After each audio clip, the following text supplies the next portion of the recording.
All right, here is the next batch up. This is the rest of the stuff right here. Gas door, tail light pockets, the license plate light. And then we got the hood and both doors. This is going to be a little tricky to paint. This hood, I think, is going to have a lot of dust particles and stuff in it from being such a big flat horizontal surface. Everything is going to fall on this, so I already am thinking I'm going to have a lot to buff on this hood when it's all said and done.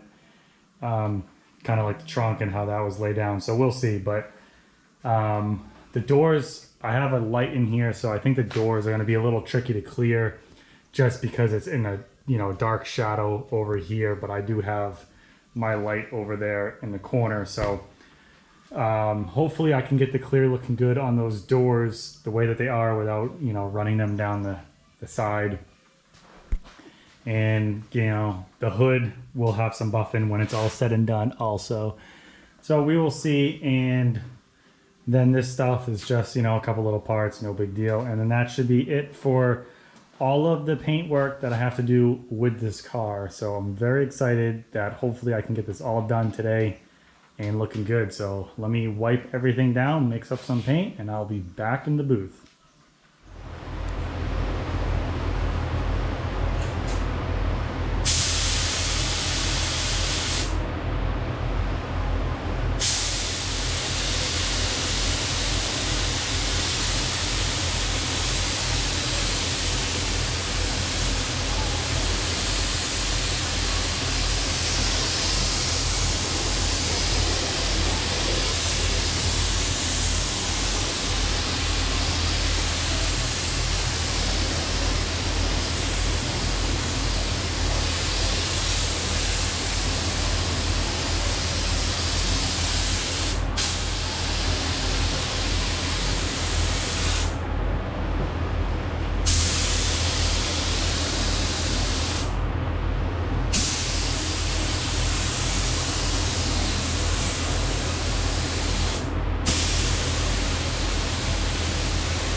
What's going on? Another day, another paint job.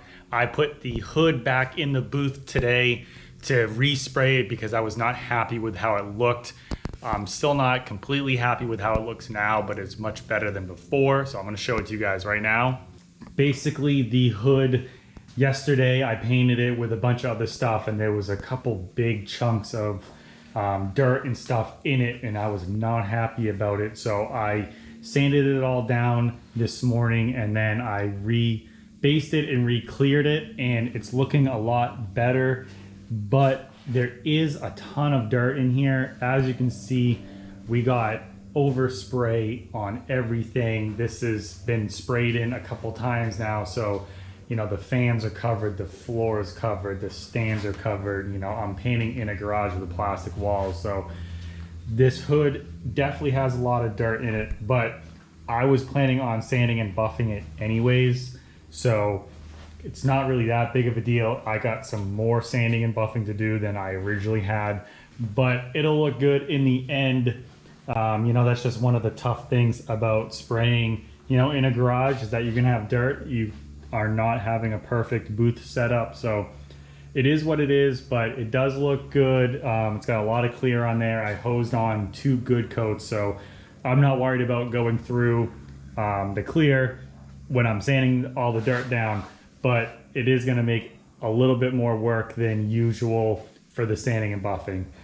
But I just wanted to give you guys a heads up because not everything you do at your house is perfect. So basically that's the last thing to paint. Everything is painted out. I'm gonna go outside and show you guys the other pieces. I got the doors out there. So let me go out there and show you guys that stuff. So we got the fenders out here. I already showed you guys that yesterday. And then the doors are pretty good. They look nice and shiny. I'm gonna sand and buff those. Obviously, I was planning on doing it. The clear coat might not be the flattest. It does have some orange peel, which you probably cannot tell at all in the video. But I was gonna sand and buff it anyway, so you know, obviously without heat and in a booth, it's gonna crunch up on you. Or you'd lay it on really thick and it would run right off the edge of the panel. So I'd rather have some sanding and buffing than having a ton of runs and having to redo it. So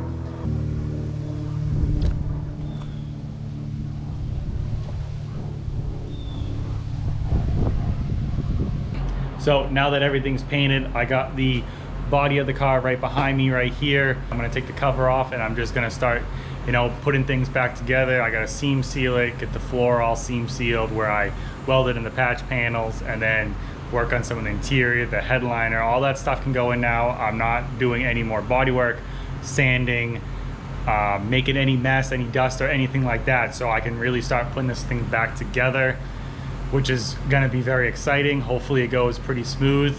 I don't know when, but I'll be able to get this engine fired up sooner than later. It was totally rebuilt, but it has not started in about a year or two because it's been sitting waiting to go in. So that'll be awesome to hear that run again. So I will get going on doing some more stuff and I will check back in with you guys once I get some stuff done.